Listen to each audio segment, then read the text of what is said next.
हरे कृष्णा, राधे राधे। कैसे हैं आप सब लोग?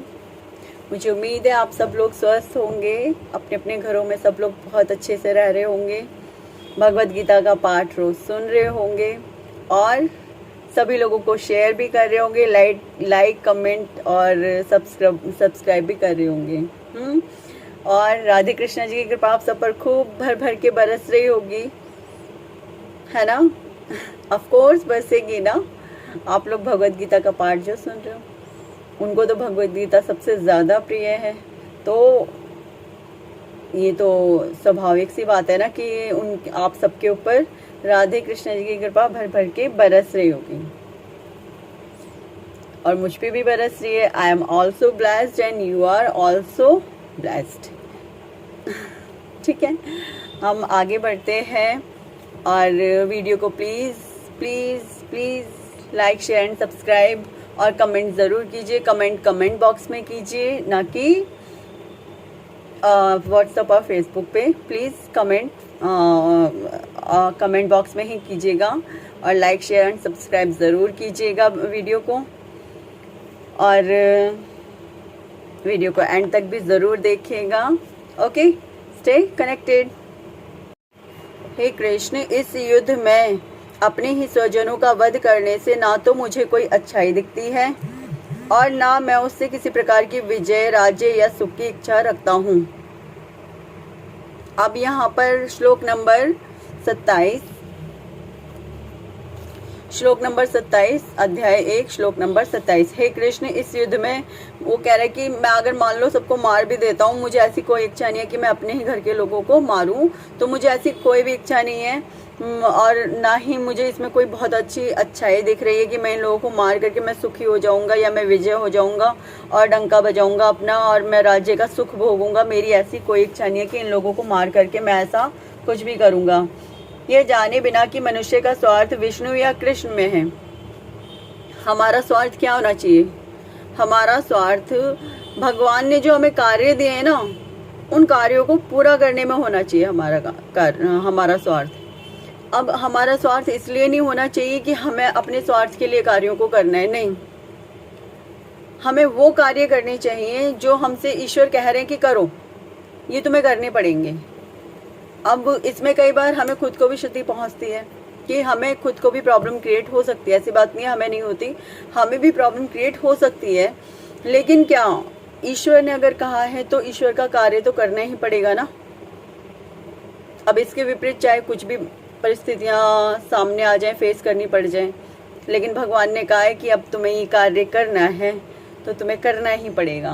अहंकार को साइड में रख के करना पड़ेगा, अहंकार भाव नहीं लाना होगा उस बीच में, क्योंकि अगर आप अहंकार ले आओगे, मान लो आपकी किसी से लड़ाई हो जाती है, ठीक है, सपोज आपकी किसी से लड़ाई हो गई, अब भगवान जी कह रहे हैं जाओ लड़ाई की सुलह करो, नहीं तो बात मैं भी नहीं करने वाला हूँ तुमसे।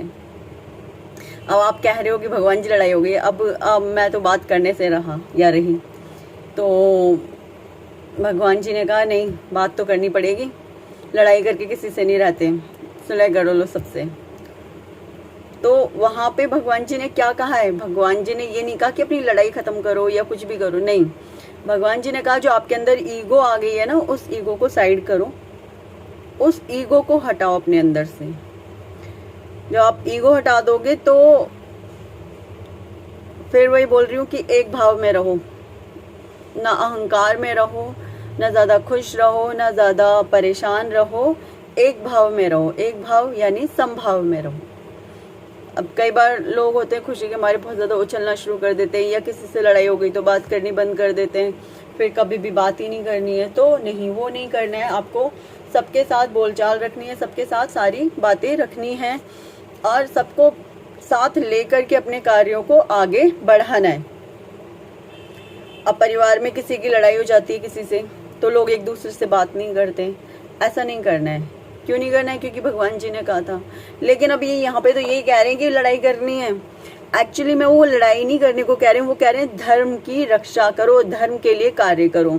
सामने तुम्हारे अधर्म खड़ा है, अधर्म पे तीर चलाओ। उन्होंने सिर्फ एक बात कही है कि अधर्म को खत्म करो और धर्म की रक्षा करो। धर्म की अगर हानि होगी तो जो धर्म से रिलेटेड लोग हैं, जो धर्म को मानते हैं, जो धर्म के ही उस मार्ग पे चलते हैं, उनको अधर्म को हटा करके धर्म की वापस स्थापना करनी पड़ेगी। और भगवान हम मतलब कोई भी जिनको भगवान चुन लेते हैं, कुछ लोगों को मान लो कलेक्ट कर लिया ईश्वर जी ने, कृष्णा जी ने कलेक्ट कर लिया, अर्जुन तुम आ जाओ, युधिष्ठिर तुम भी आ जाओ, चलो तुम भी आ जाओ, नकुल सहदेव और तुम आ जाओ, चलो भीम चलो सब आ जाओ। अब द्रौपदी को भी साथ में ले लिया, अभिमन्यु को भी ले लिया और 2-4 को ले लिया, ठीक है। लेकिन ये आए कहाँ से थे? ये भी पूर्व जन्म की पुण्य आत्माएं थी, ये पूर्व जन्मों की पुण्य आत्माएं थी। तो और देवता स्वरूप मान सकते हो, क्योंकि जो देखो कर्ण थे, कर्ण सूर्य के अंश थे, ठीक है। और जो अर्जुन थे वो इंद्र के अंश थे।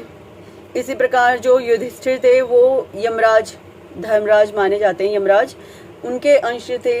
और नकुल सहदेव वो भी अंश थे किसी के, ठीक है। तो मतलब वो देवताओं के ही अंश थे, तो एक तरीके से देव ही थे वो लोग। तो भगवान जी के साथ कौन आए? उनके साथ लीलाएं करने के लिए, धर्म की रक्षा करने के लिए वही लोग आए जो ऑलरेडी पुण्य आत्माएं थी।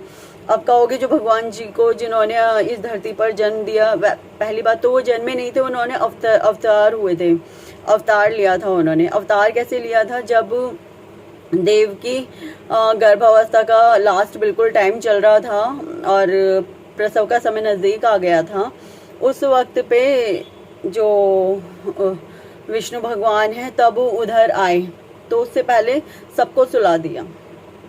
अब सोचो अगर किसी को जन्म ही लेना है तो सुलाना क्यों है? फिर तो दाई को नहीं बुलाया जाएगा, चलो दाई आओ आपका काम शुरू हो गया, अब आपको यहाँ पे काम करवाना है, बोला जाएगा ना कि चलिए आइए दाई आपको ये काम करवाना पड़ेगा यहाँ पे आके।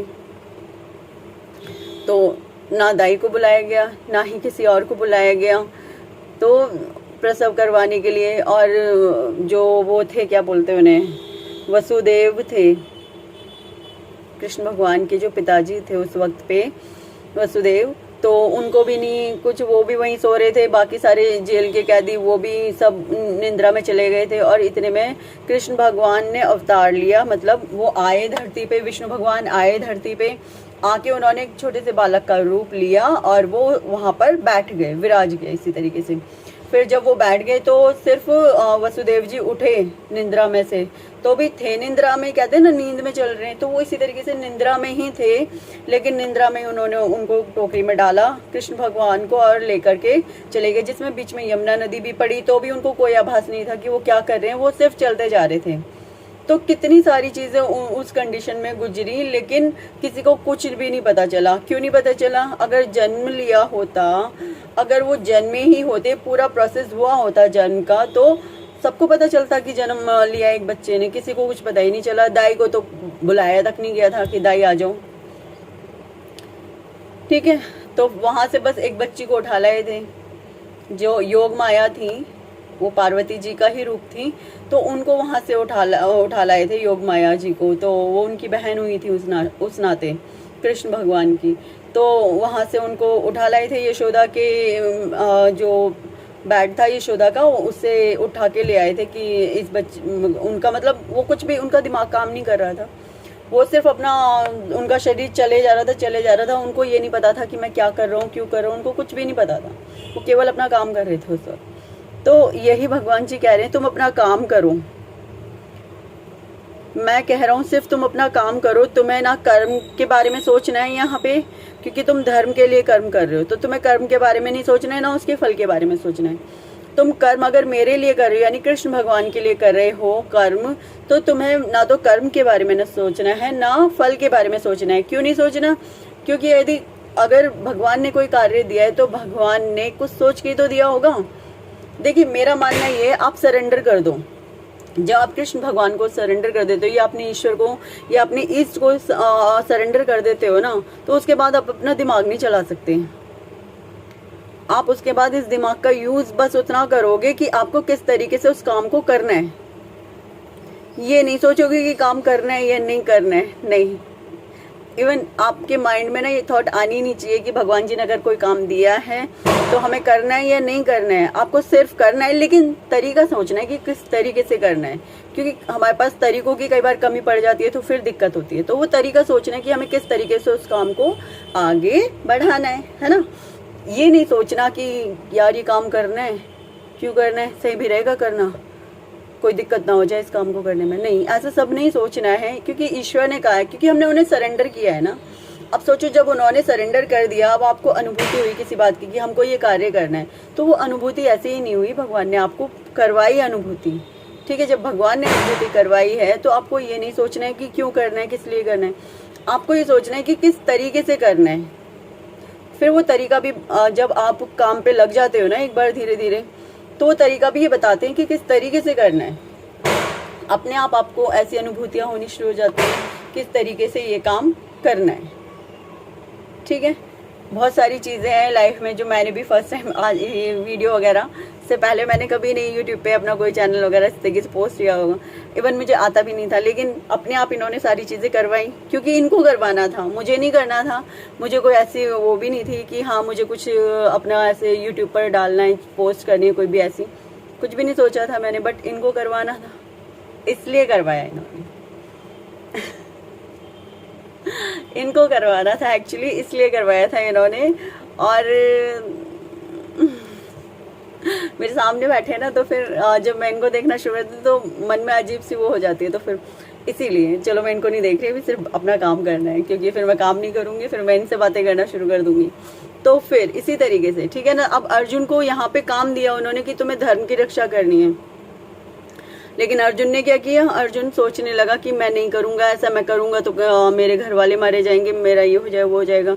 लेकिन सोचो, जब तुम्हें पहले से ही इतना तैयार कर दिया गया है, तुम्हारे माइंड को इस तरीके से प्रिपेयर कर दिया गया है कि तुम्हें ये कार्य करना ही करना पड़ेगा, तो भगवान कह रहे हैं कि सोच क्यों रहे हो, सिर्फ कर्म करो पार्थ, कर्म करो, फल की इच्छा छोड़ दो। अब आप कहोगे अपने लोगों को मारना क्या इतना आसान काम है? वाकई में अपने लोगों को मारना एक नॉर्मल इंसान के लिए बिल्कुल इजी नहीं है। अगर मैं कहूँ ना किसी राह चलते से कि तू अपने घर वालों को मारते जाके, तो वो ऐसा नहीं कर सकता।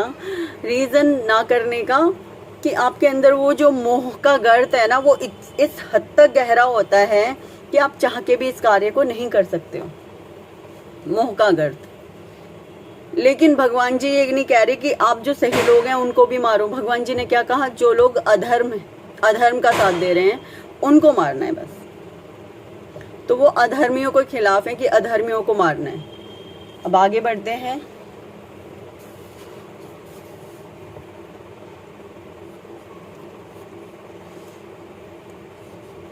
सारे बद्धजीव शारीरिक संबंधों के प्रति यह सोचकर आकर्षित होते हैं कि वैसी परिस्थितियों में प्रसन्न रहेंगे। ऐसी देहात्म बुद्धि के कारण वे भौतिक सुख के कारणों को भी भूल जाते हैं। अर्जुन तो क्षत्रिय का नैतिक धर्म भी भूल गया था।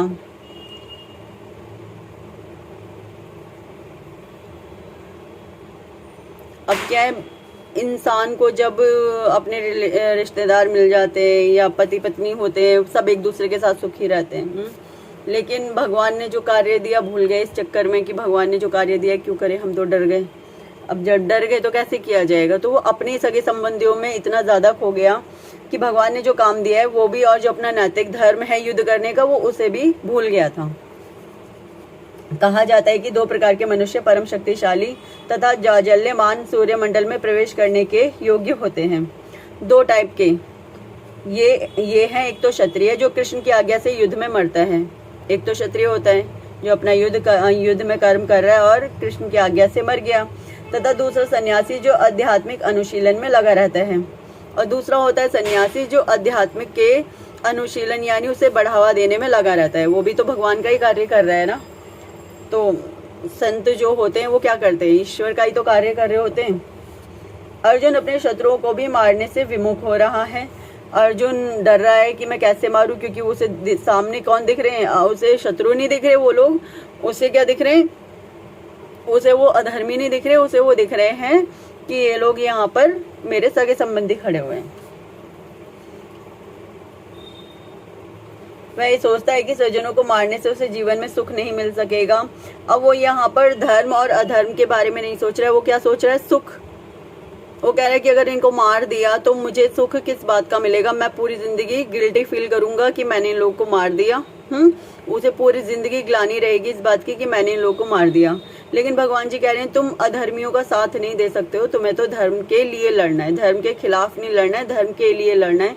इसलिए लड़ाई तो तुम्हें करनी ही पड़ेगी। तुम कुछ भी इसमें ऑप्शन नहीं ढूंढ सकते हो कि तुम्हें कोई ऑप्शन मिल जाएगा और तुम्हें युद्ध से तुम बच सकते हो। ऐसा करने के लिए भगवान जी ने साफ साफ मना कर दिया।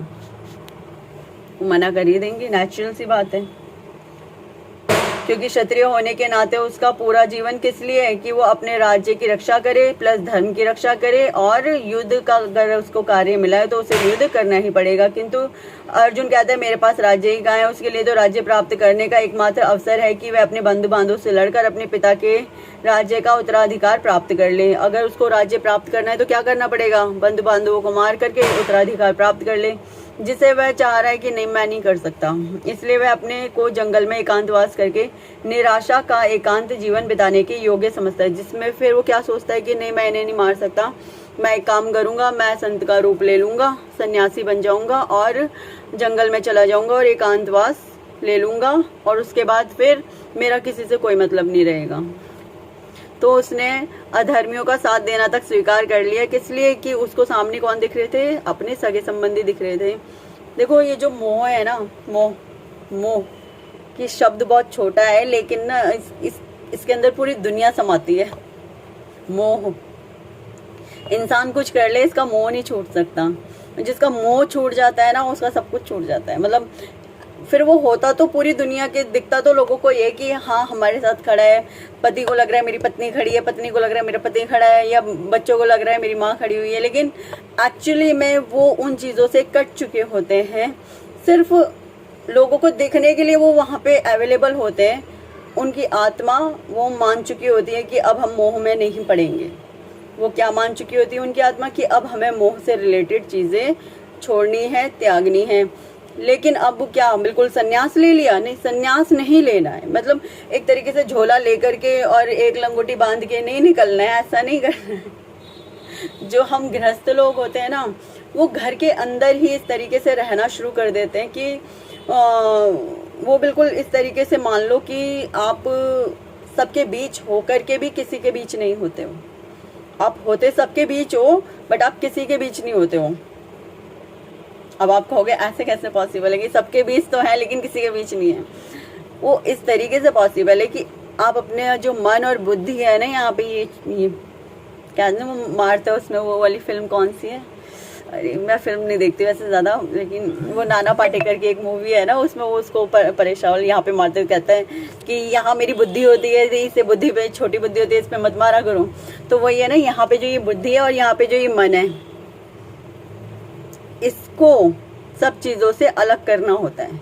शरीर यही रहता है दिखने के लिए, हम अपने उसके अंदर ही होते हैं, अपने सभी लोगों के बीच होते हैं, लेकिन आप किसी चीज़ से लगाव नहीं रखते हो, किसी चीज़ से जुड़ाव नहीं रह जाता। बस इतना रह जाता है कि हाँ दिख सबको रहे हो लेकिन हो नहीं कहीं पे। आप दिख सबको रहे हो कि ये बंदा यहाँ पे खड़ा है, सबने देखा है आपको खड़े हुए यहाँ पे, लेकिन आपकी आत्मा वो सब चीज़ों से अटैचमेंट ख़त्म कर चुकी होती है।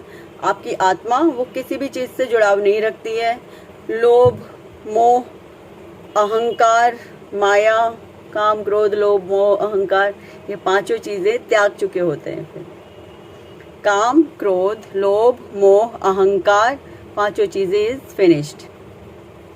अब बिल्कुल ही नहीं बची ऐसा तो नहीं है, थोड़ी बहुत होती है। देखो मैं झूठ नहीं बोलूँगी, मैं तो सच बोलूँगी, थोड़ा बहुत होता है, लेकिन वो थोड़ा बहुत आप कितना परसेंट मान सकते हो? मुश्किल से 100 में से 5%, जो कि यहाँ सबके बीच होने के लिए ज़रूरी है थोड़ा सा।